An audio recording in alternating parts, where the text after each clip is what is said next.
یہ انسان اگر اس نقطے کو سمجھ جائے کہ یہ دنیا میرے لیے امتحان گاہ ہے، تو اس کی بہت ساری پریشانیاں ختم ہو جائیں اور وہ اپنے کام پہ لگ جائے۔ وہ اس پریشانی میں رہتا ہے کہ یہ پریشانی کیوں ہے، اس کی یہ پریشانی ختم نہیں ہوتی۔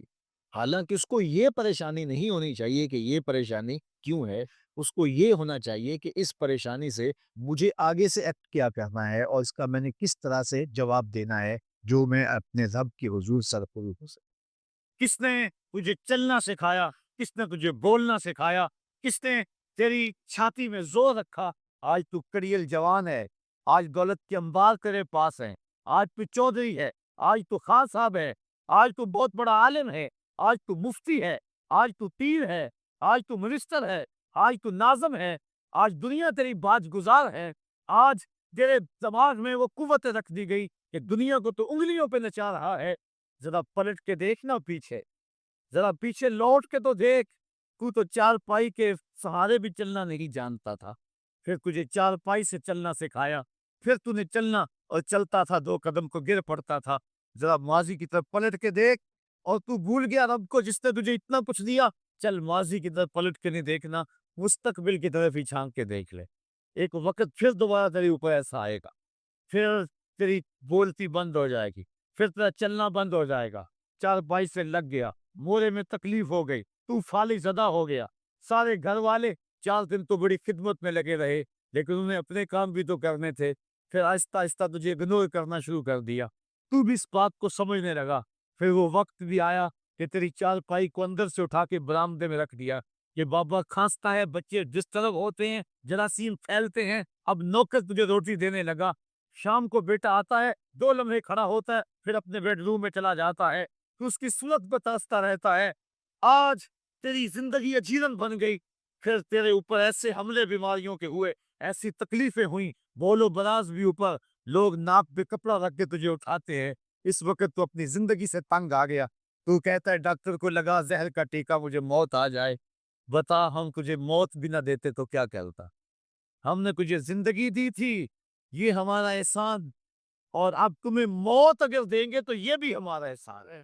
اگر تو تڑپتا تھا، تیری زندگی جو ہے وہ اچیرن بن چکی تھی، سارے تجھ سے تنگ آ گئے تھے، تیرے بیٹے بھی کہتے دعا کرو اللہ بابے کو پردہ دے دے، سارے تیرے پردہ مانگ رہے تھے، اب بتا کہ ہم تجھے پردہ بھی نہ دیتے تو کیا کرتا؟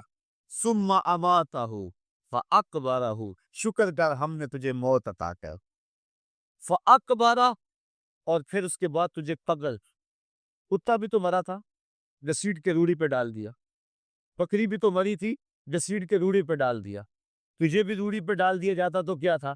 لیکن کہا نا یہ میرا شاہکار ہے، پہلے سے غسل دو، بیری کے پتے پہ ڈال لینا، صفائی خوب ہو جائے، اس کو چٹے لباس کا کفن دو، اس کے سند سند پہ خوشبو ملو، اس کو سلگاؤ، خوشبوئیں سلگاؤ، اس کو خوبصورت چارپائی پہ ڈالو، اس کے اعضائے سجدہ پہ مشک ملو، اور اس کی جو ہے وہ چارپائی کے دائیں بائیں پھول رکھو، اور اب سارا زمانہ تیرا منہ دیکھنے آ رہا ہے، ذرا سوچ، تیرا منہ دکھانے کے قابل ہے؟ اور پھر کہا اب اس کو اٹھاؤ، قبرستان میں لے چلو، زمانہ آ گیا، تو آج دولہا بنا ہوا ہے اور زمانہ تیری برات بنی ہوئی ہے، اور کہا کہ ایک آدمی نہ اٹھائیں، اس کا پروٹوکول ہے، اس کو 4 آدمی اٹھائیں، کندھا بھی بدلتے رہیں، کہا زیادہ تیز بھی نہ چلنا، میرے شاہکار کو کہیں جھٹکا نہ لگے، اور پھر تیرا پروٹوکول، امام کعبہ بھی ہو تو وہ پیچھے ہے، تیری لاش آگے۔ تو نے ہمارے ساتھ کیا کیا، ہم نے تیرے ساتھ کیا سلوک کیا؟ یا ایھا الانسان ما غرک بربک الکریم، ہم نے کہا اس کے لیے چھوٹا سا گھر بنا دو، اور اس کے اندر پردے میں اس کو رکھ کے اوپر سے مٹی ڈال دو، اوپر پھول ڈال لو، اور پھر اتنی دیر تک کھڑے رہو جتنی دیر تک اونٹ کو ذبح کرتے ہیں، اس کی کھال ادھیڑتے ہیں، اس کا گوشت بناتے ہیں، پھر اس کو تقسیم کرتے ہیں، اور پھر آؤ تو دعائیں شروع کر دو، کبھی کل کی محفل سجا دو، کبھی 10ویں کی، کبھی چہلم کی۔ اے انسان، تیرے ساتھ جو کچھ ہوا لوگوں کی نظروں کے سامنے تجھے رسوا تو نہیں کیا میں نے؟ یا ایھا الانسان ما غرک بربک الکریم، ذرا پیچھے پلٹ کے دیکھ لے، نہیں کو آگے جھانک کے دیکھ لے، تجھے کبھی تو شرم آئے گی، تو کہاں بھٹک گیا، کہاں بہ گیا؟ آ جا اس قریب رب کی طرف جو 70 ماؤں سے زیادہ پیار کرتا ہے، آنا تو نے ہے ہی، آج نہیں تو کل آئے گا، تو کل جو پھر کفن میں منہ چھپا چھپا کے آتا پھرے گا، آج کھلے منہ ہی آ جا۔ آج میری رحمتیں تیرا بھر بھر کے استقبال کر رہی ہے۔ روبی بن حراش ایک بزرگ ہوئے اور تابعی ہیں، تابعی وہ تھا جس نے صحابی کو دیکھا ہو، ساری زندگی ان کے چہرے پہ مسکراہٹ نہیں آئی، وہ کہتے تھے کیا خبر میرا انجام کیا ہوگا۔ شیخ سعدی فرماتے جب تو دنیا پہ آیا تھا نا تو روتا تھا، یہ سارے ہنستے تھے۔ بچہ جب پیدا ہوتا ہے تو اور اس کا رونا اس کی زندگی کی دلیل ہے۔ جب تک بچہ چیختا نہیں سارے پریشان ہوتے ہیں، آواز نہیں آ رہی، پتہ نہیں زندہ ہے کہ جو ہے وہ گوشت کا لوتھڑا ہے۔ جب بچہ چیختا سارے خوش ہو جاتے ہیں، مبارکیں دیتے ہیں، مٹھائیاں بانٹ، تو اس کا رونا اس کی زندگی پہ دلیل۔ شیخ سعدی فرماتے جب تو آیا تھا تو روتا تھا، یہ ہنستے تھے، ایسے زندگی گزار تو ہنستا ہوا جائے، یہ روتے رہ جا، یہ نہ ہو کہ روتا آیا تھا روتے ہی جانا پڑے تجھے۔ روبی بن حراش ساری زندگی نہیں مسکرائے، فرماتے تھے کیا خبر میرا انجام کیا ہو۔ وقت بیتتا گیا، آخر میں فوت ہو گیا۔ ان کا بھائی ربیع بن حراش رسال کو بلا لایا کہ میرے بھائی کو غسل دو۔ رسال جب غسل دینے کے لیے داخل ہوا تو فوراً باہر پلٹ آیا۔ ربیع پوچھنے لگا کیا ہوا ہے؟ کہا یار تیرا بھائی بڑا عجیب ہے۔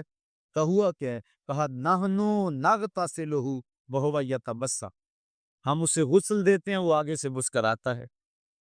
کہا اس نے قسم اٹھائی تھی جب تک اپنا اچھا انجام نہیں دیکھوں گا نہیں مسکراؤں گا۔ اس کو امام ابو نعیم نے حلیہ میں لکھا، الروض الامس کے اندر امام سہیلی نے لکھا، قاضی ایاز مالک اندلسی نے شفا میں لکھا، اور اسی کو امام جلال الدین سیوطی علیہ رحمہ نے جو ہے وہ الخصائص الکبریٰ میں لکھا۔ کہا یا تیرا بھائی بڑا عجیب ہے، ہم اسے غسل دیتے ہیں وہ آگے سے مسکراتا ہے، تو اس نے قسم کھائی تھی جب تک اچھا انجام نہیں دیکھوں گا نہیں مسکراؤں گا۔ آج اس نے اپنا اچھا انجام دیکھ لیا تبھی تو مسکرا رہا ہے۔ 12 لوگوں کے 2 گروہ بن گئے، ایک کہنے لگے کہ یار یہ ویسے گڑی ہوئی بات ہے، بھلا کوئی بندہ مرنے کے بعد بھی مسکرا سکتا ہے۔ ایک گروہ کہتا ہے یار بندہ بڑا اچھا تھا، ہو سکتا ہے کہ مرنے کے بعد مسکرایا ہو، زندگی تو اس نے دکھ سے گزاری لیکن بعد میں تو سکھ ملا ہوگا۔ اتنے میں انہیں غسل دے دیا گیا اور لوگ اکٹھے ہو کے ان کے گھر آتے، انہیں کفن دے کے پٹڑے پہ ڈال دیا گیا۔ ربیع بن حراش نے جب لوگ باتیں کر رہے تھے، کوئی کہہ رہا تھا صحیح ہے کوئی کہتا ہے غلط تھا، تو اس نے کفن سے ہاتھ باہر نکالا اور لوگوں کو کہا السلام علیکم۔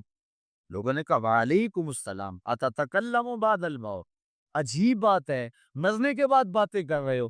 قال نعم اتکلم بعد الموت، کہا ہاں ہاں میں مرنے کے بعد ہی باتیں کر رہا۔ عرش فرش تے بانگا ملیاں تے مکے پہ گیا شور، بلے شاہ سا مرنا نہیں تے گور پیا کوئی ہور، فَلَنُحْيِيَنَّهُ حَيَاتًا طَيِّبَةً، ان کو حیات طیبہ بخش دی جاتی ہے جو اللہ کے نام پہ اپنی زندگی گزار دیتے ہیں۔ میرا رب کہتا ہے کہ میں ان کو مرنے نہیں دیتا، ان کو ستھری اور پاکیزہ زندگی دیتا ہوں۔ اور اقبال کہتا ہے فطرت ہستی شہید آرزو رہتی نہ ہو، خوب تر پیکر کی اس کو جستجو رہتی نہ ہو، موت کو سمجھا ہے غافل اختتام زندگی، یہ ہے شام زندگی صبح دوام زندگی۔ تو کہا ہاں ہاں مرنے کے بعد باتیں کرو۔ لوگوں نے کہا بتا پھر تیرے رب نے تیرے ساتھ سلوک کیا؟ تو ربی جو فوت ہو چکا ہے کہتا ہے استقبلنی ربی غیر غضبان واستقبلنی بروح و ریحان، کیا پوچھتے ہو، اس کے قدرت والے چہرے پہ کوئی غصہ نہیں تھا، اس نے روح و ریحان کے پھولوں کے ہار میرے گلے میں ڈالے۔ لوگوں نے باتیں پوچھنا شروع کر دی، موقع مل گیا ایک مردہ گول پڑا، کوئی ادھر کی پوچھ رہا ہے کوئی ادھر کی پوچھ رہا ہے۔ امام ابو نعیم لکھتے ہیں کہ جب لوگوں نے سلسلہ کلام طویل کر دیا تو ربیع بن حراش نے کہا اجلوا بی ولا تؤخروا بی لأن ابا القاسم ينتظر علی الصلاۃ، دیر نہ کرو مجھے جلدی جلدی قبرستان میں لے جاؤ، تم مجھے باتوں میں لگا رہے ہو، امام الانبیاء میرے جنازے کا انتظار فرمائیں۔ لوگوں نے جنازہ پڑھا اور اپنے گھروں میں آنے کے بجائے سیدھا ام المومنین حضرت عائشہ صدیقہ رضی اللہ تعالی عنہا کی چوکھٹ پہ چلے گئے اور جا کے سارا ماجرا کہا، وہ ابھی بقید حیات تھی، کہ ایک آدمی نے مرنے کے بعد یوں باتیں کی ہیں، آپ اپنی رائے بتائیں کہ یہ کیا ہو سکتا ہے۔ تو ام المومنین رضی اللہ تعالیٰ عنہا نے فرمایا تم کیوں پریشان ہو گئے ہو، میرے سرتاج آقا فرما گئے ہیں کانا رجل من امتی یتکلم بعد الموت، میری امت میں ایسے مرد بھی ہوں گے جو مرنے کے بعد باتیں کیا گیا۔ وہ لوگ جنہوں نے اپنی زندگی اللہ کے نام لگا دی اور اس کے ذکر کے نام لگا دی، وہ مرنے کے بعد بھی ابدی اور سرمدی زندگی پاتے ہیں۔ اور جو لوگ اللہ سے بے بہرا ہیں، اس کی خشیت سے جن کا سینہ خالی ہے اور دین کا چراغاں جن کے سینے میں نہیں ہے، وہ چلتے پھرتے بھی مردہ ہیں۔ ان کے سینے میں دھڑکتا ہوا دل تو ہے، لیکن تمانیت کا نور اس میں نہیں رکھتے ہیں۔ وہ دھرتی کے اوپر چلتے تو ہیں، لیکن دھرتی کا بوجھ ہیں۔ لیکن یہ لوگ وہ دھرتی کی چھاتی میں ہیں، لیکن دھرتی کا وقار ہے۔ ان کی قبروں سے بھی زندگی پھوٹ رہی ہے اور ضیائیں پھوٹ رہی ہیں۔ میں جب بھی کبھی لاہور گیا ہوں تو ایک منظر مجھے اپنی طرف کھینچتا ہے۔ جب میں دریائے راوی کے اس پار ہوتا ہوں تو میں ایک قبر دیکھتا ہوں جس پہ حسرتیں برس رہی۔ وہ بر صغیر کا مطلق العنان حکمران، جس کی کے اشارہ ابرو سے ہندوستان کی تقدیر بدلتی تھی، آج چند تاش کھیلنے والی ٹولیاں اس کی قبر پہ بیٹھی ہیں۔ اس کی محبوب بیوی جو بادشاہ کے پیچھے بیٹھتی تھی اور پردہ پیچھے لٹک رہا ہوتا، بادشاہ کا کوئی فیصلہ اسے ناگوار ہوتا، پیچھے سے وہ کمر ٹھونکتی، بادشاہ فیصلے بدل لیتا۔ جس کے اشارہ ابرو سے ہندوستان کی تقدیر کے فیصلے تبدیل ہوتے تھے، اس کی قبر بھی ساتھ ہی اندھیرے میں ہے۔ اور اس کی بیٹی کی قبر کے اوپر زیب النساء کے مقبرے پہ لکھا ہے، بر مزار ماں غریباں، نہ چراغے نہ گلے، نہ پرے پروانہ سوزت، نہ صدائے بلبلے۔ ہم غریبوں کی قبر پہ کون چراغ جلانے آئے گا، کون پھول ڈالنے آئے گا؟ نہ کوئی بلبل گیت گانے آئے گی اور نہ کوئی پروانہ پس جلانے آئے گا۔ یہ وہ جو مطلق العنان تھے، یہ ان کی قبر کی کہانی سنائی۔ اور جب میں دریائے راوی کا کنارہ پار کرتا ہوں تو ایک لوح مزار وہ بھی ہے جہاں جلی حروف میں لکھا ہے، گنج بخشے فیض یاداں، مظہر نور خدا، ناک سارا پیر کامل، کامراں را رہنما۔ جب زندگی ایک طرح کی نہیں ہوتی تو پھر موت بھی ایک طرح کی نہیں ہوتی۔ جب دنیا پہ رہنے والے لوگ ایک طرح سے زندگی نہیں گزارتے تو ان کی برزخ بھی ایک طرح کی نہیں ہوتی۔ تو یہ ہیں وہ لوگ جن کی قبروں پہ آج بھی چراغاں ہیں، جن کے نام کا آج بھی تنتنا ہے۔ 1000 سال گزر گئے، ان کی نسبی اولاد تو کوئی نہیں ہے، انہوں نے شادی بھی نہیں کی تھی، لیکن اس کے باوجود دن کو چلے جاؤ، کڑکتی دوپہر کو چلے جاؤ، برستی بارش میں چلے جاؤ، لمبی رات کی تنہائی میں چلے جاؤ، موسم کی کسی بھی شدت میں چلے جاؤ، حکومتوں کے بدلتے ہوئے ماحول، مارشل لاؤ کی کیفیتیں، جس دور اور جس حالت میں مرضی جاؤ، آپ کو وہاں میلہ نظر آئے گا، وہاں ہجوم عاشقہ نظر آئے گا۔ ارے میں گسارو سویرے سویرے، خرابات کے گرد پھیرے بپھیرے، کبھی اس طرف بھی گزر کر تو دیکھو، بڑی رونقیں ہیں فقیروں کے ڈیرے۔ تو وہ لوگ جنہوں نے اپنی زندگی اپنے مالک کے نام گزاری، وہی زندہ ہیں، وہ سرمدی اور ابدی زندگی پائے ہوئے ہیں۔ صاحبو، اب میرے اور آپ کے پاس سانسوں کا موقع موجود ہے، ورنہ یہ سانسیں تیزی کے ساتھ پگھل رہی ہیں۔ میں کل امام راضی کو پڑھ رہا تھا، وہ کہتے ہیں، ایک بزرگ فرماتے ہیں، مجھے سمجھ نہیں آ رہی تھی ان الانسان لفی خسر کی، کہ بے شک انسان گھاٹے میں ہے۔ میں سوچ رہا تھا کیسے گھاٹے میں ہے، تو کہا کہ مجھے سمجھ اس طرح آئی کہ میں بازار گیا، میں نے ایک شخص کو دیکھا جو کھٹے پہ برف رکھ کے بیچ رہا تھا، اور آواز کیا لگا رہا تھا، ارحمو ارحمو من یذوب راس مالہ، اور رحم کرو اس بندے پہ، اگر تم نے تھوڑی بھی دیر لگا دی اور میرے سے سودا نہ خریدا تو میرا جو راس المال ہے میرا وہ بھی لٹ جائے گا، کیونکہ برف تو میری پگھلی جا رہی ہے، اور اگر تم نے خرید لی میری برف تو میرے پیسے کھڑے ہو جائیں گے، اور اگر تم نے میری برف خریدنے میں دیر کر دی تو جو میں نے پیسے لگائے ہیں میرے وہ بھی پورے نہیں ہوئے۔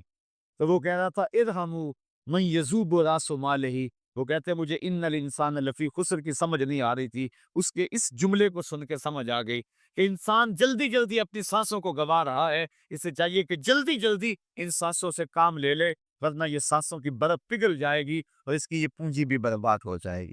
تو صاحبو، میں اور آپ لمحہ لمحہ موت کے قریب ہو رہے ہیں، لمحہ لمحہ موت کے قریب ہو۔ آج میں دوپہر کو بیٹھا تھا تو وہ ایک شخص آ کے میاں صاحب کا شعر پڑھنے لگا، دیگر تے دن گیا محمد، اوڑک نو ڈب جانا۔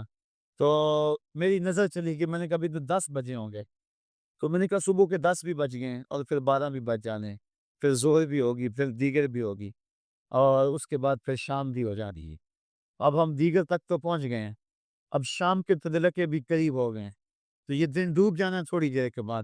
یہی مثال ہماری زندگی کی ہے. کوئی دوپہر تک آ گیا ہے، کوئی چاش تک آ گیا ہے، کوئی ظہر تک آ گیا ہے، کوئی عصر تک آ گیا ہے، اور کسی کی زندگی کا سورج بالکل غروب ہونے کے قریب آ گیا ہے. صاحبو، پتہ کوئی نہیں کہ ہمارا اگلا قدم کہاں ہے. اس سے قبل کہ کوئی حجت باقی نہ رہے، مجھے آپ کو اپنی زندگی پہ نظر ثانی کرنا ہوگی، اپنے گناہوں کا اور اپنی نیکیوں کا حساب لگانا ہوگا. ایک ترازو تو کل محشر کے میدان میں لگے گا، ایک ترازو ضمیر کی عدالت میں آج ہی لگانا ہوگا.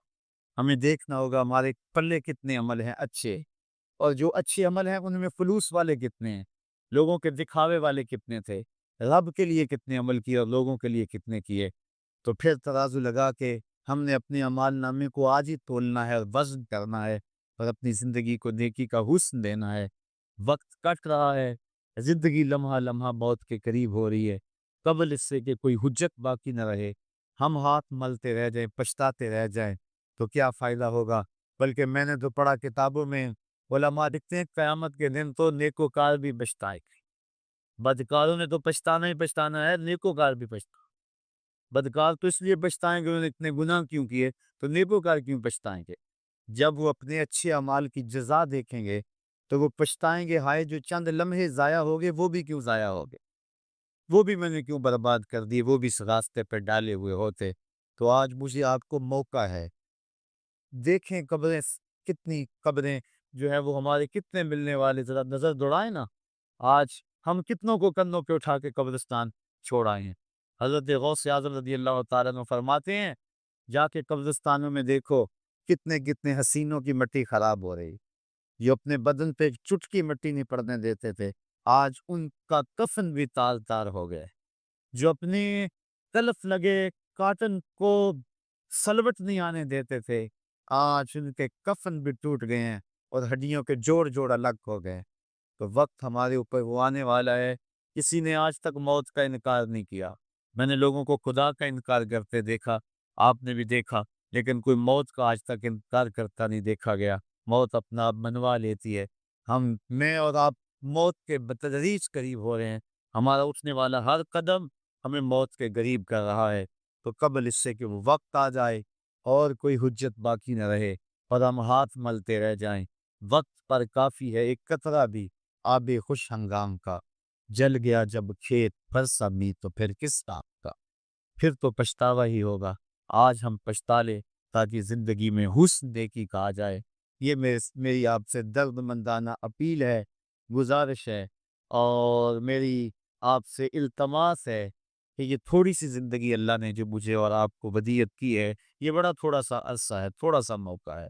یہ دنیا بوائی کا موسم ہے، آخرت کٹائی کا موسم ہے. جو بوائی کے موسم کو برباد کر بیٹھا ہے، کٹائی کے موسم میں اس کے ہاتھ کچھ نہیں لگتا. تو آج تک میں عمل ڈال لیں. آج ایک بیج ڈالیں گے، کل 70 کاٹ لیں گے. لیکن اگر آج کچھ نہ کیا، اپنی سانسیں برف کی طرح پگھلا دیں، تو یہ اس شخص کی طرح ہے جو پھٹے پہ رکھ کے برف کہہ رہا ہے کہ میرے اوپر رحم کرو. اگر تم نے میرے سے برف نہ خریدی تو میرا راس المال بھی لٹ جائے گا. ہمارا راس المال سانسوں کی صورت میں لٹ رہا ہے. اللہ مجھے آپ کو اپنی رحمتوں کا حصار عطا فرمائے. وآخر دعوانا ان الحمدللہ رب العالمین. اور رحیم نے دو صفتیں بیان کی، توجہ ہو. ایک اس کی صفت ہے غالب اور ایک اس کی صفت ہے رحیم. علماء کہتے ہیں کہ اس کا ما قبل سے تعلق ہے. قرآن اس نے اتارا ہے جو غالب ہے، اس لیے کسی مائی کے لال میں جرأت نہیں ہے کہ اس کی زیر زبر بھی بدل سکے، اس لیے کہ اتارنے والا غالب ہے. تو جب تک قرآن بولتا رہے گا، محبوب یہ گواہی موجود رہے گی انک لمن المرسلین. سارا زمانہ انکار بھی کرتا رہے، قرآن کی بولی تیری گواہی پیش کرتی رہے گی. اور دوسری صفت لگائی رحیم. قرآن اس نے نازل کیا ہے جو رحیم ہے. تو علماء فرماتے ہیں اس کی مناسبت کیا ہے؟ کہا کہ اس کے رحیم ہونے کی یہ تھوڑی دلیل ہے کہ رب ہو کے بندوں سے بات کر رہا ہے. اس نے قرآن اتارا ہے اور رب ہو کے بندوں سے ہم کلام ہو رہا ہے اپنے محبوب کی وساطت سے، تو یہ اس کے رحیم ہونے کی دلیل ہے. تو یہ اس نے نازل کیا جو غالب بھی ہے، جو رحیم بھی ہے. لِتُنذِرَ قَوْمًا مَا أُنذِرَ آبَاؤُهُمْ فَهُمْ غَافِلُونَ. تاکہ تم اس قوم کو ڈر سناؤ جس کے باپ دادا نہ ڈرائے گئے تھے، تو وہ بے خبر ہیں، وہ غفلت میں ہیں۔ حضرت امام فخر الدین رازی فرماتے ہیں یا ما نافیہ ہے یا پھر یہ ما مصدریہ ہے۔ جن لوگوں نے اس کا ترجمہ کیا ہے عمومی طور پہ مفسرین ادھر ہی گئے ہیں کہ یہ ما نافیہ ہے، تو مفہوم ہوا کہ محبوب آپ اس قوم کو ڈرائیں، مدتیں ہوئی ان کے آباء و اجداد کو بھی کسی نے ڈر نہیں سنایا تھا، تو وہ غفلت میں پڑ گئے ہیں۔ حضرت عیسیٰ علیہ السلام کے اٹھائے جانے اور حضور کے پیدا ہونے کے درمیان 571 سال کا فاصلہ ہے، پھر 40 سال کے بعد حضور نے اعلان نبوت کیا، تو 611 سال ہو گئے تھے کہ قوموں نے وحی کا اجالا نہیں دیکھا تھا، اور اتنی دیر اندھیرے میں رہنے کے بعد اب روشنی ان کو عجیب لگتی تھی۔ طویل مدت اندھیرے میں بیٹھے رہے تو اچانک بجلی آ جائے تو پھر ایک دفعہ آنکھوں پر بوجھ ہوتا ہے، تو جو اتنا عرصہ کفر کے ظلمت قدے میں رہے اور اندھیروں سے نبھا کرنا ان کا مزاج بن گیا اور وہ ان کی فطرت بن گئی، جب وحی کا اجالا چمکا تو وہ انکار تو کریں گے، چونکہ وہ ان کی طبع کے اندر رچ بس گیا ہے اندھیرا۔ تو اب جس طرح چمگادڑ اندھیرے میں رہتی ہے تو سورج چڑھے تو وہ چھپ جاتی ہے، سورج کو دیکھ نہیں پاتی، آنکھیں بند کر لیتی ہے، تو اسی طرح جو لوگ اتنا طویل عرصہ اندھیرے میں رہے تھے، تو اب حضور کی نبوت کا سورج چمکا تو انہوں نے انکار تو کرنا ہی تھا، انہوں نے تو چھپنا ہی تھا، مخالفت تو کرنی تھی، اس لیے کہ اندھیرے کے خوگر بن گئے ہوئے تھے۔ فہم غافلون، تو وہ غافل ہو چکے تھے، ان کی فطرت میں، ان کی طبع میں اور ان کے دل میں راسخ ہو چکے تھے اندھیرے۔ اب ان کو اچنبھا لگتا تھا روشنی، روشنی عجیب لگتی تھی ان کو۔ ایک تو ہے اگر یہ ما نافیہ مانے، اور اگر اس ما کو مصدریہ مانے تو پھر اس کا مفہوم یہ ہوگا کہ محبوب آپ ان کو اسی طریقے اور اسی انداز سے ڈر سنائیں جس انداز سے ان کے آباء و اجداد کو ڈر سنایا گیا تھا۔ آپ کوئی نیا طریقہ نہیں لے کے آئے، جو پیغمبروں کا طریقہ پہلے تھا، تنذیر کا، تبشیر کا، آپ اسی طریقے پہ آئے ہیں، اور جس طرح وہ لوگوں کو اور قوموں کو ڈر سناتے رہے ہیں، آپ بھی اسی طریقے پہ ان کو تنذیر کریں، ان کو ڈر سنائیں، ان کو تبشیر کریں، ان کو پیغام حق دیں۔ یعنی آپ کا وہی طریقہ ہوگا جو آپ سے قبل پیغمبروں کا طریقہ رہا ہے، اور جس طرح ان کے آباء و اجداد کو ڈرایا گیا، پیغمبروں نے ان کے بڑوں کو ڈرایا، ان کو بھی آپ اسی طریقے سے ڈرانے کے لیے آئے ہیں۔ اور دوسرا مفہوم جو ما نافیہ کے ساتھ ہے کہ آپ اس قوم کو ڈرانے آئے ہیں، ان کو ڈر سنانے آئے ہیں، ان کو تنذیر کرنے آئے ہیں۔ مدتیں ہو گئیں کہ ان کے آباء و اجداد کو بھی کسی نے ڈر نہیں سنایا تھا، اب غفلتوں کے خوگر ہو گئے ہیں، اب عادی ہو گئے ہیں اندھیروں میں رہنے کے، تو تیری بات ان کو عجیب لگے گی تو مخالفت بھی کریں گے، تانے بھی دیں گے، پتھر بھی اٹھائیں گے، اور گڑھے بھی کھودیں گے، کانٹے بھی بچھائیں گے، طائف کا بازار بھی سجے گا، مکے کی گلیوں میں دکھ بھی آئیں گے، احد اور بدر کی جنگیں بھی ہوں گی۔ اس سخت حالات سے محبوب آپ کو گزرنا ہوگا، اس لیے کہ آپ کا پالا اس قوم سے پڑنے لگا ہے جن کے آباء و اجداد نے بھی مدتیں ہوئی روشنی نہیں دیکھی تھی، تو ان کے پاس جب آپ روشنی کا پیغام لے کے جائیں گے تو ان کو یہ بات عجیب لگے گی، اس لیے آپ ان کو تنذیر کرنے جا رہے ہیں۔ لَقَدْ حَقَّ الْقَوْلُ عَلَىٰ أَكْثَرِهِمْ فَهُمْ لَا يُؤْمِنُونَ، بے شک ان میں اکثر پر بات ثابت ہو چکی ہے کہ وہ ایمان نہیں لائیں گے۔ ابو جہل، ابو لہب، عتبہ عتیبہ اور کئی لوگ ہیں، یہ اتنے راسخ ہو چکے ہیں کفر میں، اور ان کے اندر اتنا زنگ چڑھ گیا ہوا ہے کہ محبوب یہ ایمان نہیں لائیں گے۔ آپ گھبرائیں نہیں، اپنے عمل تبلیغ کو جاری رکھیں، کٹھن حالات میں آپ روشنی کے دیے روشن کرتے چلے جائیں، اندھیرا چھٹتا چلا جائے گا لیکن اکثر لوگ نہیں مانیں گے، مخالفت کریں گے، کھڑے ہو جائیں گے، مقابلہ کریں گے، بہت کچھ ہوگا۔ محبوب یہ بات طے شدہ ہے کہ آپ کی مخالفت ہوگی اور زیادہ لوگ نہیں مانیں گے۔ اِنَّا جَعَلْنَا فِي أَعْنَاقِهِمْ أَغْلَالًا، ہم ان کے گردن میں، ان کے گلوں میں طوق چڑھا دیے ہوئے۔ حضرت مولا کائنات سیدنا علی المرتضیٰ رضی اللہ تعالیٰ عنہ اپنے ان دونوں ہاتھوں کو یوں جوڑ کر کے اپنی گردن کے نیچے رکھا، تو جب گردن کے نیچے رکھا تو سر اوپر اٹھ گیا، تو فرمایا جس طرح گردن کے نیچے ہاتھ رکھنے سے گردن تن جاتی ہے اور سر اوپر اٹھ جاتا ہے، اللہ نے کافروں کے گلے میں یوں طوق چڑھا دیے ہیں کہ ان کی گردنیں اوپر کو اٹھی ہیں اور وہ چڑھتے ہوئے سورج نبوت کا دیکھ ہی نہیں سکتے ہیں۔ اچھا آگے لفظ بھی فرمایا فہی الی الاذقان، اور وہ ٹھوڑیوں تک چڑھے ہوئے ہیں. فہم مقمحون، مقمحون عربی میں ایسے اونٹ کو کہتے ہیں کہ جس کو کھینچ لیا جائے، جس کی گردن کھینچ لی جائے اور وہ نیچے بھی نہ دیکھ سکے، دائیں بائیں بھی نہ گردن موڑ سکے، آنکھیں تاڑے لگ جائیں اور گردن اوپر کو اٹھی ہو، نیچے سبز چارہ بھی ہو تو اسے دکھائی نہ دے، اس کو کہتے ہیں ایبالن مقمحن. ایسا اونٹ کہ جس کی گردن اٹھی ہوئی ہے. اللہ کہتا ہے فہم مقمحون، یہ بھی مقمحون ہیں، ان کی گردنیں بھی اوپر کو اٹھ گئی ہیں، اس لیے محبوب نے کچھ سجائی نہیں دے رہا. مزید یہ وَجَعَلْنَا مِن بَيْنِ أَيْدِيهِمْ صَدًّا وَمِن خَلْفِهِمْ صَدًّا، ہم ان کے آگے بھی دیوار کر دی ہے، ان کے پیچھے بھی دیوار کر دی، دو دیواریں چن دی آگے پیچھے. فَأَغْشَيْنَاهُمْ، اور پھر ان کے منہ کے اوپر خول چڑھا دیے. فَهُمْ لَا يُبْصِرُونَ، تو وہ نہیں دیکھ سکتے. مجھے بتاؤ کہ آگے بھی دیوار ہو، پیچھے بھی دیوار ہو، منہ کے اوپر کپڑا خول چڑھا ہوا ہو اور نظر تاڑے لگی ہوئی ہو، گردن اٹھی ہوئی ہو، گلے میں توق ہو، تو چڑھتا ہوا سورج دکھائی دے گا؟ چمکتا ہوا چاند نظر آئے گا؟ ٹمٹماتے ہوئے ستارے سجھائی دیں گے؟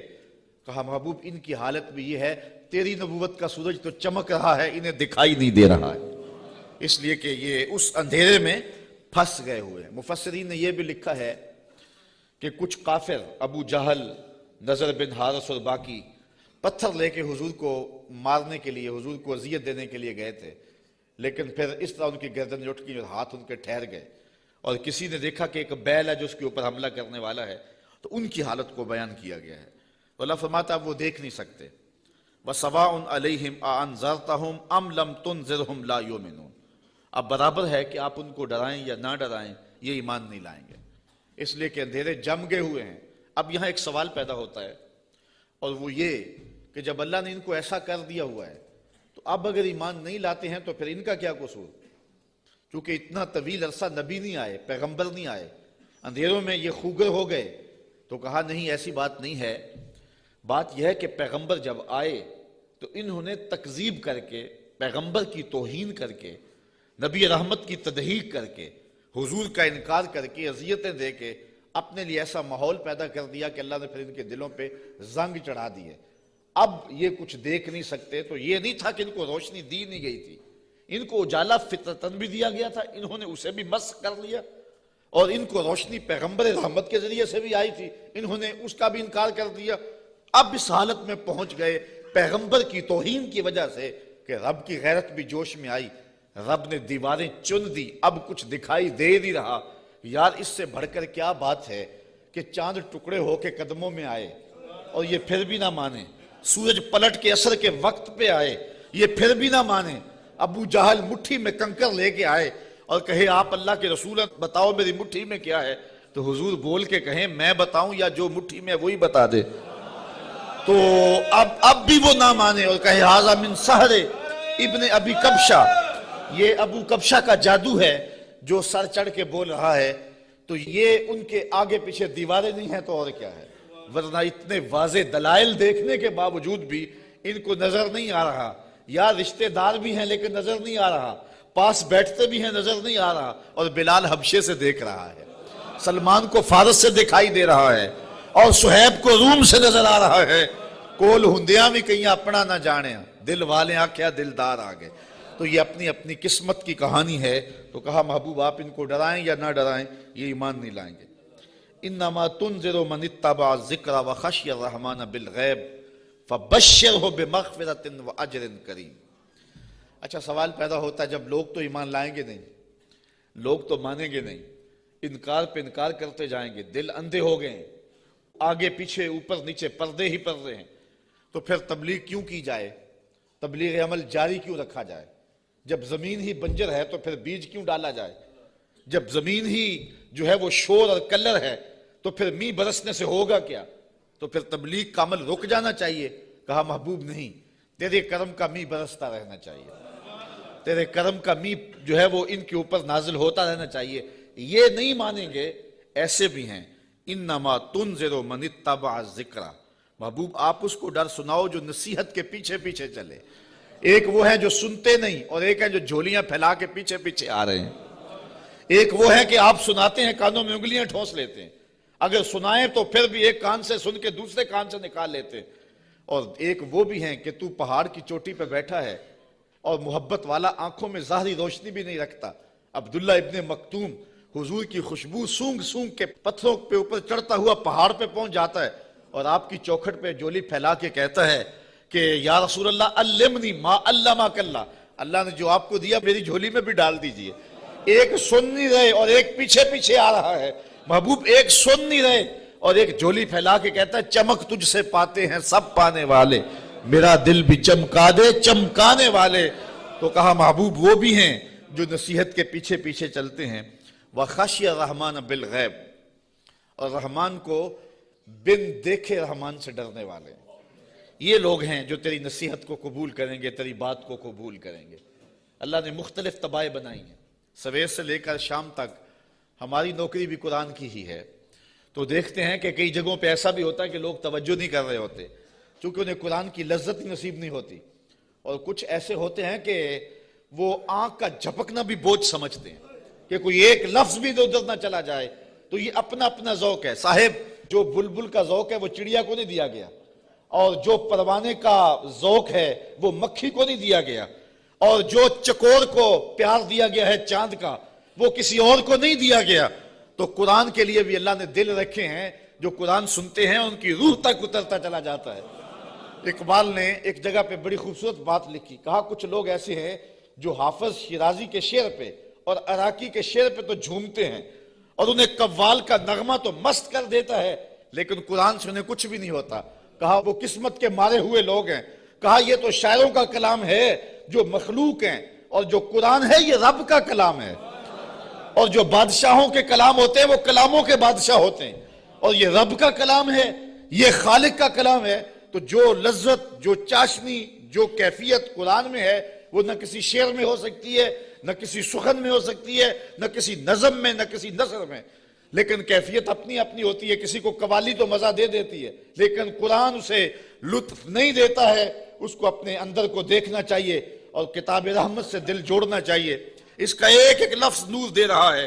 کہا محبوب جو رحمان سے بن دیکھے ڈرتے ہیں وہی اس قرآن کے نور کو لینے والے ہیں. اچھا فبشرہ بمغفرہ, انہیں مغفرت کی بشارت دے دیجئے, انہیں مغفرت کی بشارت دے دیجئے. وَأَجْرٍ کریم, یار اجر ہی کافی تھا لفظ, لیکن کریم کی ساتھ صفت لگائی. میرے پاس کوئی اس کا مفہوم نہیں ہے کہ اس کو اردو میں ڈھال سکوں, لیکن اتنا ہی سمجھیں کہ جس اجر کو میرے رب نے بھی کریم کہا وہ کیسا اجر ہوگا. اللہ فرماتا ہے ہم ان کو بخشیں گے بھی اور اجر کریم بھی دیں گے. اِنَّا نَحْنُ نُحْيِي الْمَوْتَى وَنَكْتُبُ مَا قَدَّمُوا وَآثَارَهُمْ وَكُلَّ شَيْءٍ أَحْصَيْنَاهُ فِي إِمَامٍ مُبِينٍ. بے شک ہم مردوں کو جلائیں گے, زندہ کریں گے, اور ہم لکھ لیں جو انہوں نے آگے بھیجا, جو پیچھے چھوڑا, اور ہر چیز ہم نے گن رکھی ہے ایک بتانے والی کتاب میں.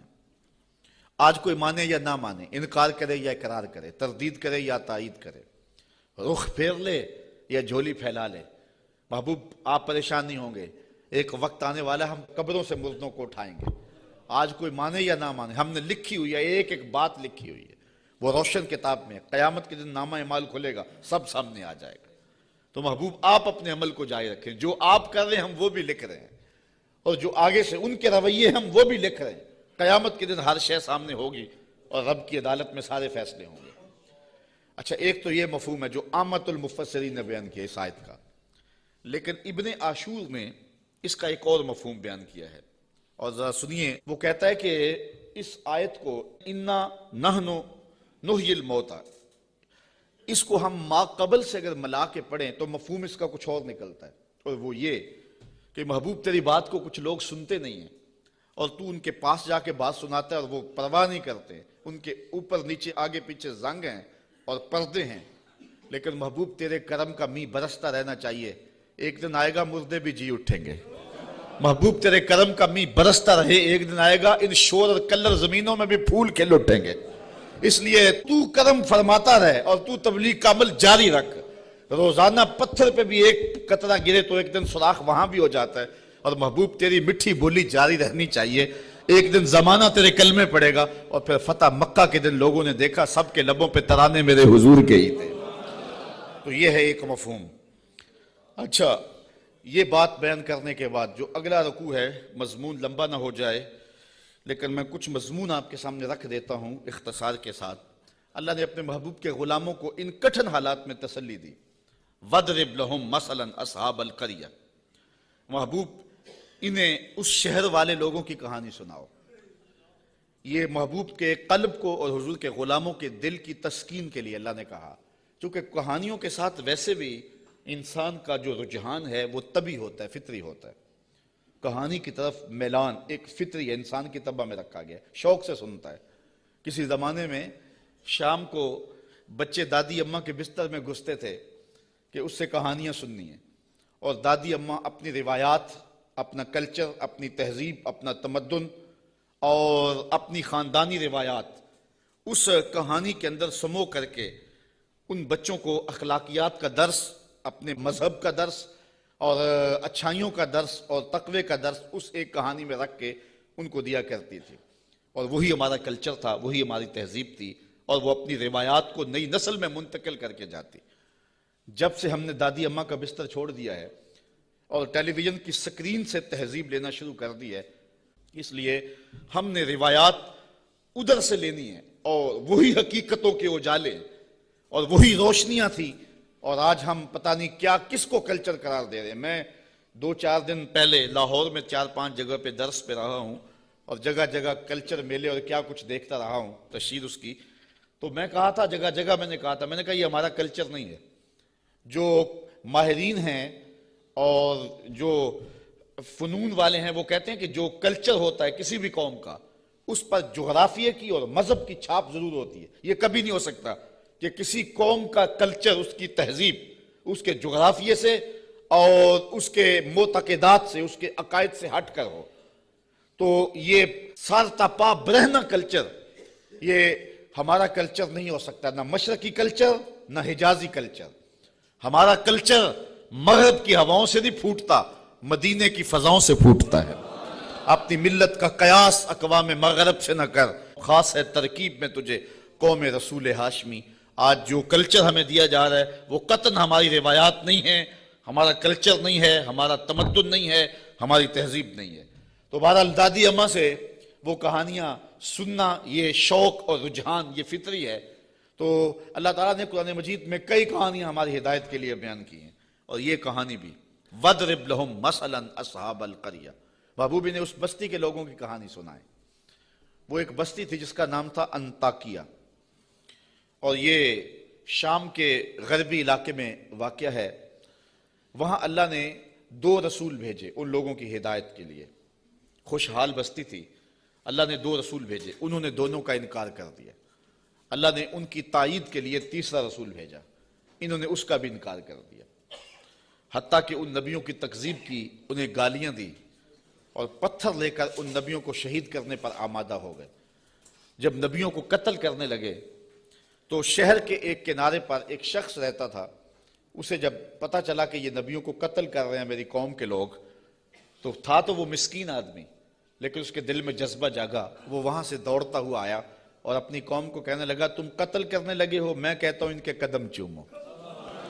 تو وہ جتنے پتھر تھے ان نبیوں پر برسنے کے لیے آمادہ تھے وہ اس شخص پہ برس گئے، اور پھر وہ شہید ہو گیا۔ پھر اس کی لاش سے آواز کیا آئی، یہ قرآن کی بولی ہے۔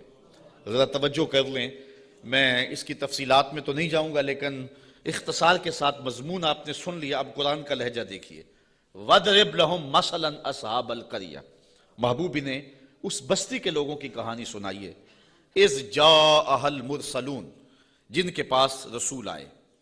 اِذْ أَرْسَلْنَا إِلَيْهِمُ اثْنَيْنِ، ہم نے ان کی طرف 2 رسول بھیجے۔ فَكَذَّبُوهُمَا، اس قوم نے ان دونوں کی تکذیب کر دی۔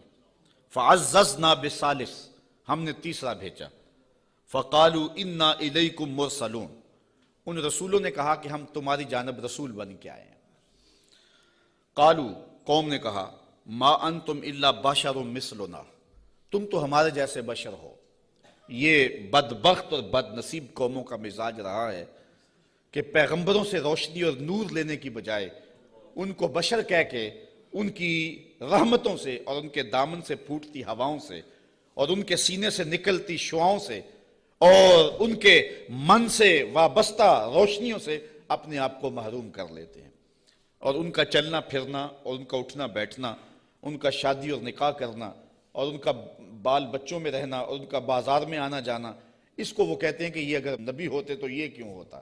یہ عجیب بات ہے، ان کی عظمتوں کے پہلوؤں کو چھوڑ کے نظر یہاں رکھ دیتے ہیں، حالانکہ یہ بھی انسانیت کے نمونے کے لیے اور ہدایت کے لیے ہوتا ہے۔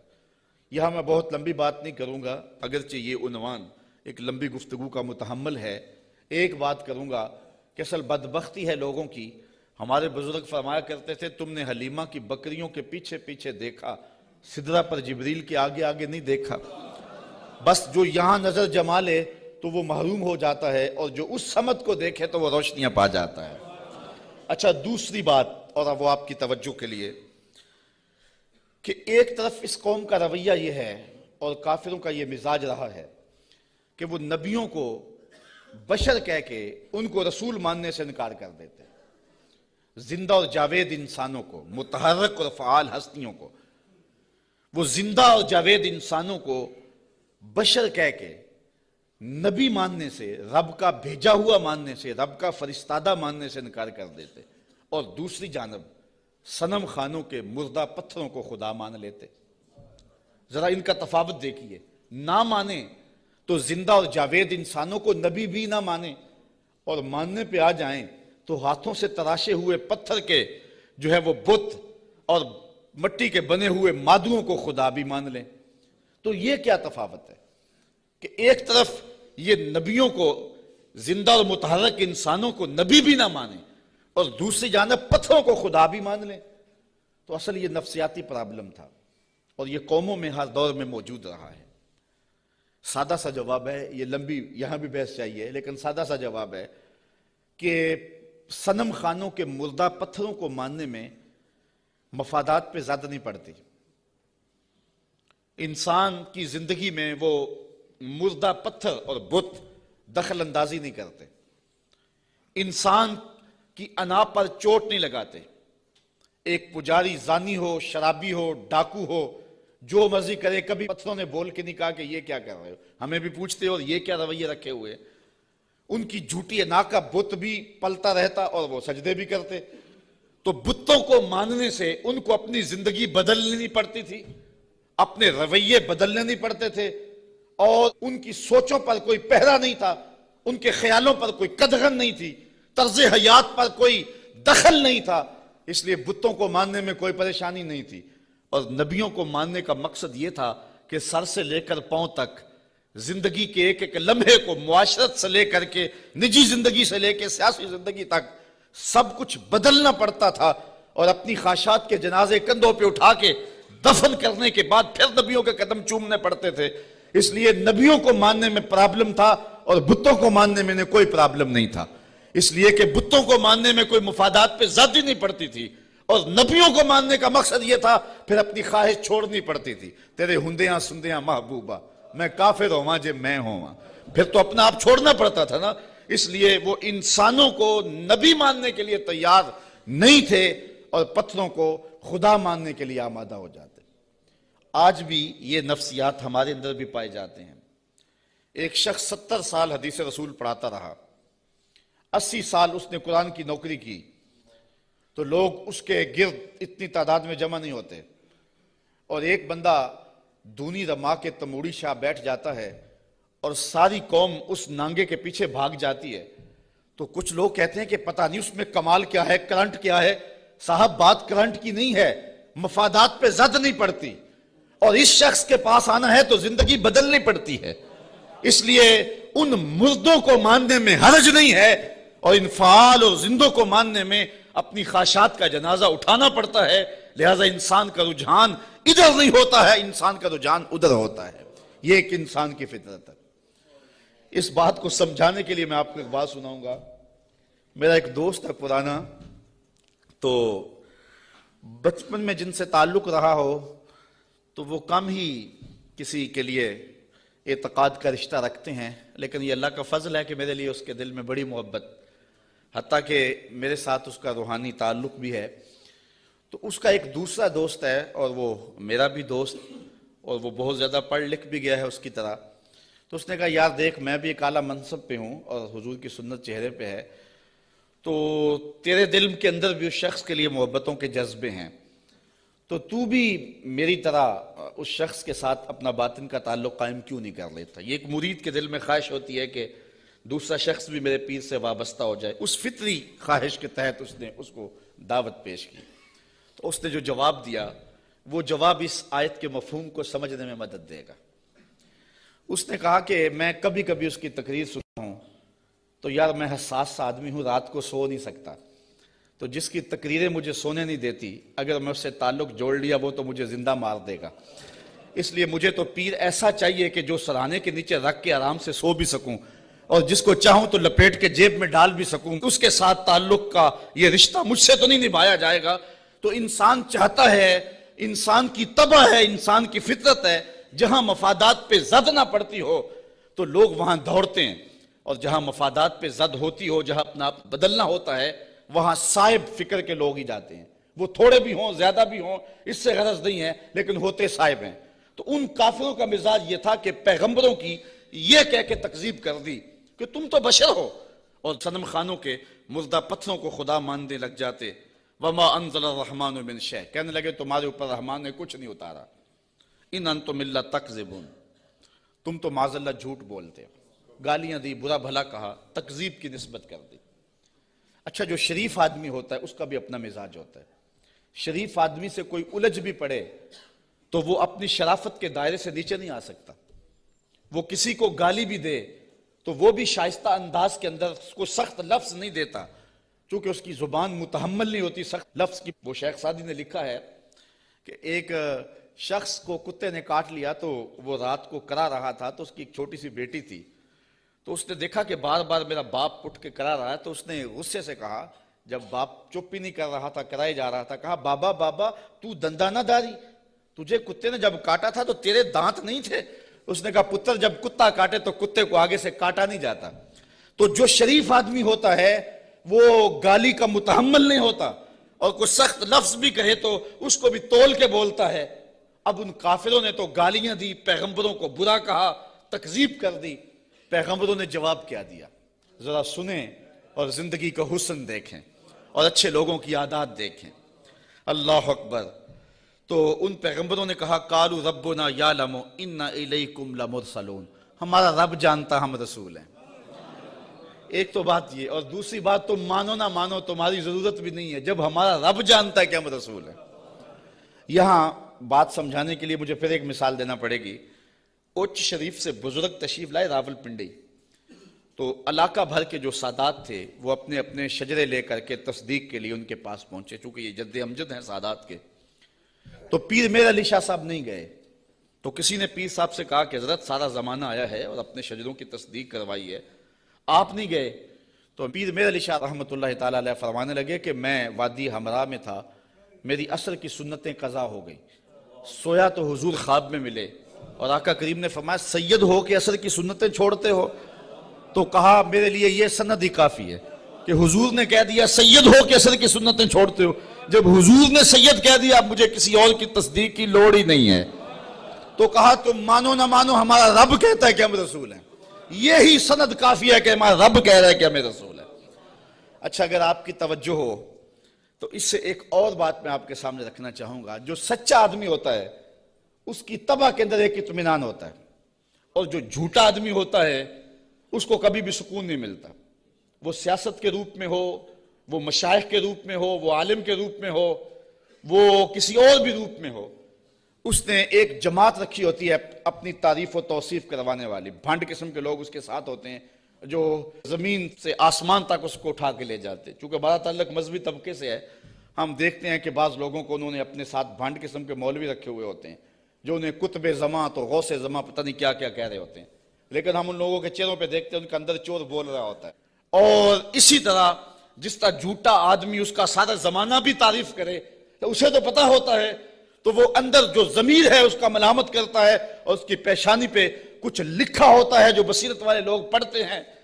اسی طرح جو سچا آدمی ہوتا ہے سارا زمانہ مخالفت بھی کرے اور زمانہ گالیاں بھی دے، سچ اس کی پیشانی پہ بول رہا ہوتا ہے.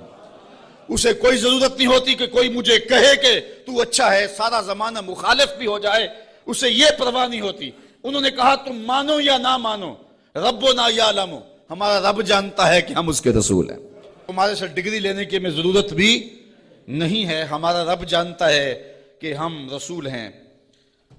وما علینا الا البلاغ المبین، انہوں نے کہا ہمارا اتنا کام تھا وہ ہم نے کر دیا، ہمارا کام تھا تبلیغ کرنا، اور وہ کھلی تبلیغ ہم نے کر دی۔ یہ آپ ہر خطیب سے سنتے، جب تقریر ختم ہوتی ہے تو آخر میں کہا جاتا ہے وما علینا الا البلاغ المبین۔ تو یہاں میں ایک جملہ کہنا چاہوں گا، اگر کوئی شخص قرآن و حدیث بیان کرنے کے بعد کہے وما علینا الا البلاغ المبین، پھر تو بات جچتی ہے۔ اور اگر کوئی 1 گھنٹہ لطیفے سنانے کے بعد اور جغت بازی کرنے کے بعد، لوگوں کی پگڑیاں اچھالنے کے بعد پھر کہے وما علینا الا البلاغ المبین، تو بھلا بات جچے گی؟ بات تو تبھی جچے گی جب ان پیغمبروں کے مشن کو ادا کرے اور پھر کہے وما علینا الا البلاغ المبین۔ انہوں نے کہا ہمارا کام اتنا تھا کہ ہم نے تمہارے تک تبلیغ کر دی، اب تمہاری مرضی مانو یا نہ مانو۔ قالوا انا تطیرنا بکم لئن لم تنتہوا لنرجمنکم ولیمسنکم منا عذاب علیم۔ کہنے لگے معاذ اللہ ہم تمہیں منحوس سمجھتے ہیں، نحوست کی نسبت ان نبیوں کی طرف کر دی۔ اور مفسرین نے لکھا ہے کہ بارش بھی زیادہ ہو جاتی تو کہتے ہیں ان کی وجہ سے، کبھی دھوپ کڑاکے کی لگ جاتی تو کہتے ہیں ان کی وجہ سے، کبھی کوئی چلتے چلتے کوئی گر جاتا تو کہتے ہیں ان کی وجہ سے۔ یعنی جو بھی انہیں کوئی تکلیف پہنچتی تو وہ الزام دیتے پیغمبروں پہ کہ یہ آئے ہیں 3 لوگ ہماری بستی میں، اس وجہ سے ہمیں یہ تکلیفیں آ رہی ہیں۔ انہوں نے کہا لئن لم تنتہوا، اگر تم نہ رکے، باز نہ آئے۔ اس قوم نے ان 3 پیغمبروں کو الٹیمیٹم دیا، اگر تم نہ رکے، تبلیغ کا عمل نہ چھوڑا، لنرجمنکم، ہم تمہارے اوپر پتھر برسائیں گے، ولیمسنکم منا عذاب علیم، اور بے شک ہمارے ہاتھوں تم بہت دکھ میں مبتلا ہو جاؤ گے، تمہیں بڑی سزا دیں گے، تکلیف دیں گے۔ انہوں نے جواب میں کیا کہا؟ قالوا طائرکم معکم، کہا تمہاری نحوست تمہارے ساتھ، تمہاری نحوست تمہارے ساتھ ہی ہے۔ اَإِن ذُكِّرْتُمْ، تم یہ سب کچھ اس لیے کر رہے ہو کہ ہم تمہیں نصیحت کر رہے ہیں، ہم تمہیں ڈرا رہے ہیں، تمہیں ہم تذکیر کر رہے ہیں، اور جس کے اندر چور ہو تذکیر اس کو دکھن دیتی ہے اور اس کو تکلیف ہوتی ہے۔ بل انتم قوم مسرفون، تم حد سے تجاوز کرنے والے لوگ ہو۔ اچھا جب انہوں نے یہ کہا تو قوم نے پتھر پکڑ لیے، کسی نے چھری پکڑی ہے، کسی نے تلوار پکڑی ہے، کسی نے ٹوکا پکڑا ہے، کسی نے کلہاڑا پکڑا ہے، کسی نے پتھر پکڑے ہیں، کسی نے ڈنڈا پکڑا ہے، جو کسی کے ہاتھ میں آیا میدان میں لے آئے 3 پیغمبروں کو اور ان کو قتل کرنے کے لیے قوم امڑ آئی۔ اب جب ان پیغمبروں کو شہید کرنے کے لیے لوگ آمادہ ہوئے تو پھر شہر کے کنارے وہ شخص آیا۔ میں بالکل چھوٹا تھا، 12 یا 13 سال کی عمر ہوگی۔ میرے والد گرامی رحمۃ اللہ تعالیٰ علیہ فجر کی نماز میں سورہ یاسین پڑھا کرتے تھے، اور جب اس آیت پہ آتے تو حالت ان کی بھی ہوتی کہ بلک بلک کے رو پڑیں گے، اور مجھے بھی نہیں پتا کہ دل میں کیا اترتا تھا، اس وقت تو پتا نہیں تھا، چھوٹے تھے، لیکن بعد میں جب مفہوم سمجھ میں آیا تو پھر پتا چلا کہ اس آیت میں کیا ہے۔ اس کا ترجمہ تو میں آپ کے سامنے رکھوں گا ہی، لیکن آپ لفظوں پہ بھی غور کرنا، لفظوں کی کشش کیا ہے۔ وہ حبیب نجار نامی شخص تھا جو شہر کے کنارے ایک جو ہے وہ غار میں رہتا تھا، اور جب یہ انطاکیہ میں پیغمبر داخل ہوئے تو سب سے پہلے ملاقات اس سے ہی ہوئی۔ اس کو 70 سال ہو گئے تھے، ایک بیماری میں مبتلا تھا، اور روزانہ بتوں کے آگے ہاتھ جوڑ کے معافی مانگتا تھا اور اپنی شفا کا عرض کرتا تھا۔ تو پیغمبروں نے جب توحید کی دعوت دی، بتوں کو چھوڑنے کا کہا، تو اس نے کہا کہ تمہارا رب کیا کر سکتا ہے؟ کہا کہ جن بتوں سے 70 سال ہو گئے تو معافی مانگتا ہے اور شفا مانگتا ہے، انہوں نے نہیں دی، ہمارا رب تجھے ایک لمحے میں شفا دینے پہ قادر ہے۔ اس نے کہا کیسے؟ ان پیغمبروں نے ہاتھ اٹھائے۔ اچھا یار، پیغمبر تو ایک ہی ہاتھ اٹھا لے، اور پھر 3 پیغمبروں نے ہاتھ اٹھائے ہوں گے تو پھر کیفیت تو کچھ اور ہی ہوئی ہوگی۔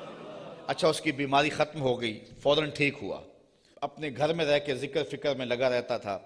یہ پیغمبر تبلیغ کرتے رہے۔ جب قوم نے ان پیغمبروں کو شہید کرنے کا ارادہ کر لیا، وہ دور شہر کے کنارے پہ رہتا تھا اور اس کا گھر کوئی اونچائی پہ تھا اور کسی غار میں رہتا تھا۔ اس نے دیکھا کہ میدان میں لوگ جمع ہیں اور نبیوں کو شہید کرنے پہ آمادہ ہیں، پھر وہ وہاں سے آیا۔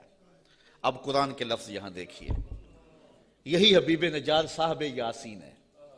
ذرا غور تو کرو، قرآن کی نوکری کرنے والوں، دعوت دین دینے والوں اپنے آپ کو بہت بڑا سمجھو اس اعتبار سے کہ تمہیں یہ سعادت مندی نصیب ہوئی ہے۔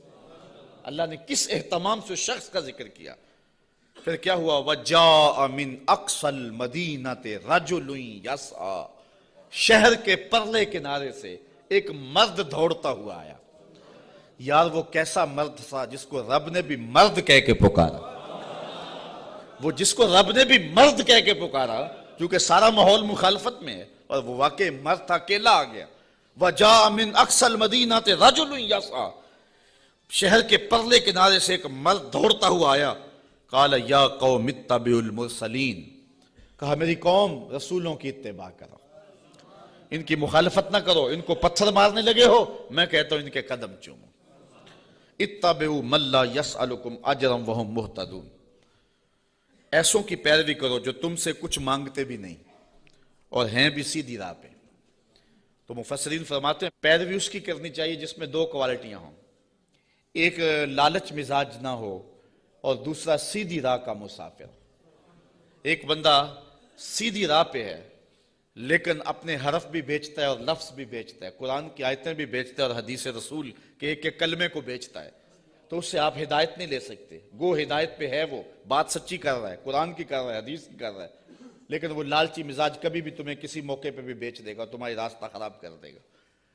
اس شخص کے پیچھے نہ چلو جو طبعاً لالچی ہے اور وہ تمہیں خراب کرے گا۔ اور دوسرا وہ کہ ہدایت یافتہ بھی ہو۔ اگر کوئی بندہ ہدایت یافتہ نہیں ہے لیکن بے غرض تبلیغ کرتا ہے تو آپ کہتے ہیں یار یہ تو مانگتے کچھ نہیں ہے۔ اچھا تم سے تو کچھ نہیں مانگتا، امریکہ سے تو ڈالر لیے ہوئے ہیں، اس لیے اس کے بھی پیچھے نہ چلو جو ہدایت پہ نہ ہو۔ دو شرطیں قرآن نے بیان کی ہے، ایک ہدایت پہ ہو اور دوسرا تم سے طلب کچھ نہ کرتا ہو۔ مجھے معاف کرنا، میں پہلے بڑا ماتوب ہوں، لیکن آج جو قیامت توڑی جا رہی ہے، چاہے نعت خوانوں کے روپ میں ہو یا علماء کے روپ میں ہو، یہ جو پہلے ایڈوانس لیے جاتے ہیں اور بعد میں نذرانے وصول کیے جاتے ہیں، اور یہ کیا کیا ریٹ مقرر ہوئے ہیں، یہ کس دین کی کہانی ہے؟ نہ یہ قرآن میں ہے، نہ حدیث میں ہے، نہ رسول کریم کا یہ طریقہ ہے۔ میں قرآن کی کہانی آپ کے سامنے رکھ رہا ہوں، اتبعوا من لا یسألکم اجرا، اس کے پیچھے چلو جو تم سے مانگتا کچھ نہ ہو، وہم مہتدون، اور وہ ہدایت والے بھی ہوں۔ یہ اس حبیب نجار نے اپنی قوم سے کہا۔ تبلیغ کا ایک طریقہ بھی دیکھیے، آج حکمت سے بات کرنے کو لوگ بزدلی کہتے ہیں، کہتے ہیں یہ بزدل ہے، یہ گالیاں نہیں دیتا، یہ کمزور آدمی ہے، اس لیے وہ کسی پہ اٹیک نہیں کرتا، جبکہ تبلیغ کی حکمت کو کبھی بھی ہاتھ سے نہیں جانے دینا چاہیے۔ مجھے بتاؤ کہ سارا مجمع مخالف ہے اور سارا زمانہ دشمن ہے، اور جو اکیلا ہی اپنی غار سے نکل کے آیا وہ بزدل تھا یا دلیر تھا؟ قرآن نے بھی اس کو مرد کہا ہے نا، لیکن اس کا تبلیغ کا سٹائل دیکھیے، اس نے یہ نہیں کہا کیوں نہیں مانتے، اس نے بھی تبلیغ کا سٹائل یہ دیا، کہا میں اس کو کیوں نہ پوجوں جس نے مجھے پیدا کیا ہے۔ دیکھو تبلیغ کا مقصد اگلے کو سوچنے کا موقع بھی دینا ہے۔ اگر اس پہ اٹیک کر دیا جائے، کسی کو پتھر مارنے، پھر اس کو بات نہیں آپ سنا سکتے۔ تو اگر وہ کہتا نا حبیب نجار کہ تم کیوں نہیں مانتے اس کو جس نے تمہیں پیدا کیا ہے، تو وہ ہاتھ میں پتھر تو پہلے پکڑے ہوئے تھے، فوراً برس جاتے، تبلیغ کا موقع ہی نہ ملتا۔ اس نے یہ بات اپنے اوپر کہی اور سوچنے کا موقع ان کو دیا، کہا میں اس کو کیوں نہ پوجوں جس نے مجھے پیدا کیا۔ تو سوچنے کا موقع ہے نا کہ ہم اس کو کیوں نہ پوجے جس نے ہمیں پیدا کیا۔ پھر کہا وَإِلَيْهِ تُرْجَعُونَ، تم نے پلٹ کے بھی اس کے پاس جانا ہے۔ پھر مخاطبہ ہو گیا، آگے دیکھیے، أَتَّخِذُ مِن دُونِهِ آلِهَةً، کیا میں اسے معبود بناؤں اللہ کے سوا؟ إِن يُرِدْنِ الرَّحْمَنُ بِضُرٍّ لَا تُغْنِ عَنِّي شَفَاعَتُهُمْ شَيْئًا، اگر رحمان میرا کچھ برا چاہے تو ان کی سفارش میرے کچھ کام نہ آئے۔ وَلَا يُنْقِذُونَ، اور نہ وہ مجھے بچا سکیں۔ إِنِّي إِذًا لَّفِي ضَلَالٍ مُّبِينٍ، اگر میں ایسا کروں پھر تو کھلی گمراہی میں ہوں۔ سب کچھ اپنے اوپر اس نے کہا، اگر ایسا کروں میں نہ مانوں تو پھر، حالانکہ وہ تو مانتا تھا لیکن اس نے بات اپنے پہ رکھی اور انہیں سوچنے کا موقع فراہم کیا۔ بہرحال حجت پوری کر لی، مبلغ کا کام تبلیغ حکمت سے کر لینا۔ اب کسی کی قسمت ہو مان لے، کسی کی قسمت ہو نہ مانے۔ جب یہ ساری بات اس نے کر لی، پھر اس نے کہا انی آمنت بربکم فاسمعون، میں تمہارے رب پہ ایمان لایا ہوں، سن لو۔ ایمان تو وہ پہلے لا چکا تھا، اب اس نے اپنے ایمان کا اعلان کیا پورے شہر میں، انی آمنت بربکم، میں تمہارے رب پہ ایمان لایا۔ مفسرین نے اس پہ بھی بات کی ہے، بے ربی کیوں نہیں کہا؟ گویا یہ ان کے عقیدے پہ قدغن لگائی کہ تم غلط ہو، تم مانو نہ مانو، رب تمہارا بھی رب بھی ہے، اس لیے میں تمہارے رب پہ ایمان لاتا ہوں، فاسمعون، سن لو۔ اچھا، جب اس نے یہ بات کہی نا تو وہ جتنے بھی پتھر نبیوں پہ برسنے پہ آمادہ تھے سارے اس پہ برس گئے۔ مفسرین نے بہت کچھ لکھا ہے، گڑھا کھود کے اس کے اندر ڈال کر کے اوپر سے ملبہ انڈھیل دیا۔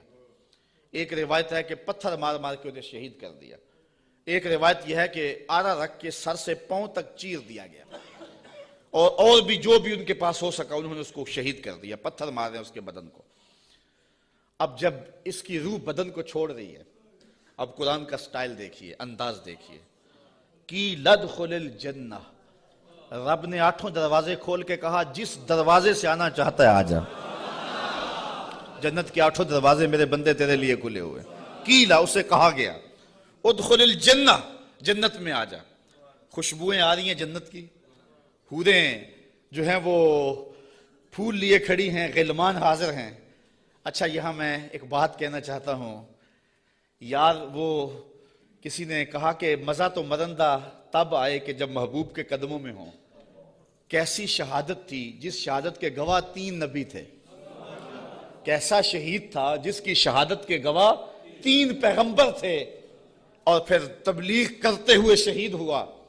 اور پھر کتنا خوش نصیب ہے جس کو رب بھی کہہ رہا ہے جی آیا نو، جس کو رب بھی کہہ رہا ہے خوش آمدید، جنت کے دروازے کھلے ہیں، کی لدخل الجنہ، جنت میں آ جا۔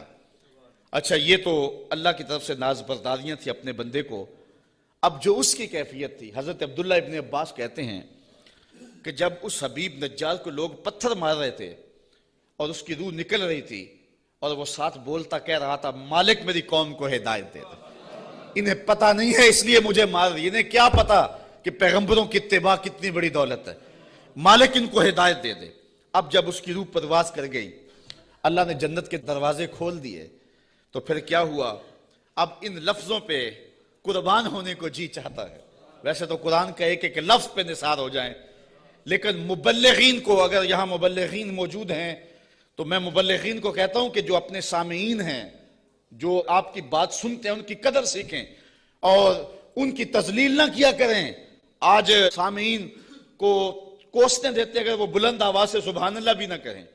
یار، یہ تو حضور کے غلام ہیں، اگر کافر بھی ہوں تو جو مبلغ ہوتا ہے وہ باپ سے زیادہ پیار کرنے والا ہوتا ہے، اس کے دل میں جذبے ہوتے ہیں۔ مجھے کسی نے کہا کہ آپ 8 یا 10 یا 6 سال ہو گئے مختلف جگہوں پہ درس قرآن دیتے ہوئے، تو یار کوئی 3 سال 4 سال مسلسل نعت خواں آئے کسی مجلس میں اور وہ پیسے بھی بے شمار لیتا ہے، تو لوگ اس کی تاج پوشی کرتے ہیں کہ اس کی بڑی خدمات ہیں۔ آپ کی کسی شہر میں تاج پوشی کی گئی ہے؟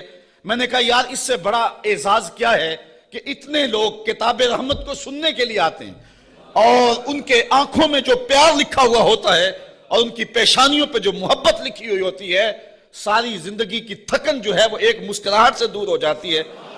تو یہ تو دنیا کی چیزیں ہیں، ان کی تو حیثیت ہی نہیں ہے، ان چیزوں کی تو اوقات ہی باقی نہیں رہتی۔ اگر بعد میں ان کے خلاف باتیں کرتے رہے اور ویسے ان کے سر پہ تاج پہناتے رہے تو یہ تو کوئی بات نہ ہوئی۔ پیار وہ ہوتا ہے جو دل دیتا ہے۔ میں نے کہا کہ میں ان سے نوٹ تو نہیں مانتا۔ ایک بندہ کہنے لگا کتنے پیسے لیتے ہو؟ میں نے کہا بندہ پورے کا پورا ہی لے لیتا ہوں۔ جب کسی کے پاس جاتا ہوں پھر وہ میرا ہی ہو جاتا ہے، بھاگتا رہتا ہے پیچھے پیچھے۔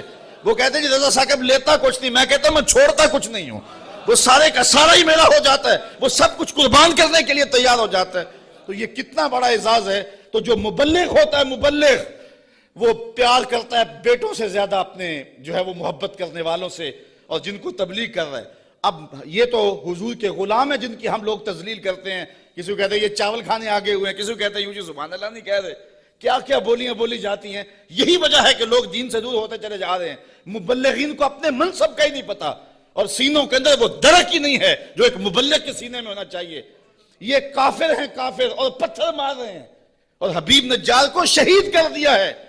جب روح اڑی نا بدن سے اور وہ اب اس بدن کو بھی نوچ رہے تھے، بوٹیاں کھینچ رہے تھے، اور حبیب نجار کی روح جو ہے وہ پرواز کر کے اوپر آ جاتی ہے، اور اس کی آواز کیا ہے بولی ذرا دیکھیے۔ قرآن بتاتا ہے